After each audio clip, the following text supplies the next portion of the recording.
frères et sœurs, bonjour tous. Ce matin nous continuons à apprendre la vie de notre Seigneur Jésus-Christ. Le Seigneur Jésus a dit qu'il est le Seigneur qui donne la vie éternelle, et aussi le Seigneur qui juge les hommes.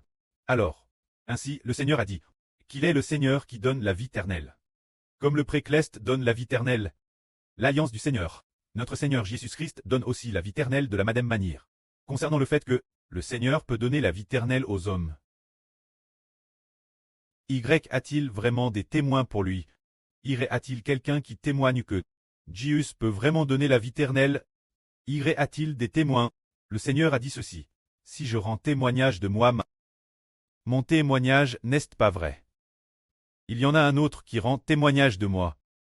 Et je sais que le témoignage qu'il me rend est vrai. Vous avez envoyé des gens vers Jean. Et il a rendu témoignage la vraie. En fait, je n'ai pas besoin du témoignage d'un homme. Mais je dis ces choses, afin que vous soyez sauvés. Le Seigneur a dit, Jean rend témoignage au Seigneur. Le Seigneur n'avait pas réellement besoin du témoignage de Jean. Mais pourquoi le Seigneur a-t-il dit, Jean rend témoignage de moi, prouvant que je suis le Christ, celui qui donne la vie éternelle? C'est pour une seule chose, pour que les gens soient sauvés, que le Seigneur a mentionné le nom de Jean. Alors pourquoi rendre témoignage Jésus permet-il d'être sauvé? Parce que Jésus est celui qui donne la vie. Si Jean a rendu témoignage Jésus, beaucoup de gens ont cru le témoignage de Jean. Ils ont cru. Jean a témoigné en disant, Jésus est le Seigneur, il est le Christ.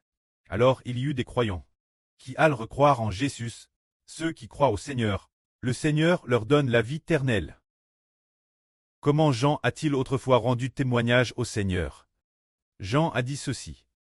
Moi, je vous baptise d'eau pour vous amener la repentance, mais il y en a un au milieu de vous que vous ne connaissez pas. Il vous baptisera du Saint-Esprit et de feu. Jean a témoigné en disant, il y en a un qui baptisera les gens du Saint-Esprit et de feu. Celui qui a l'autorité de baptiser du Saint-Esprit, et qui a aussi l'autorité de jeter les incroyants dans le tang de feu et de soufre, ce Jésus a-t-il l'autorité de donner la vie éternelle?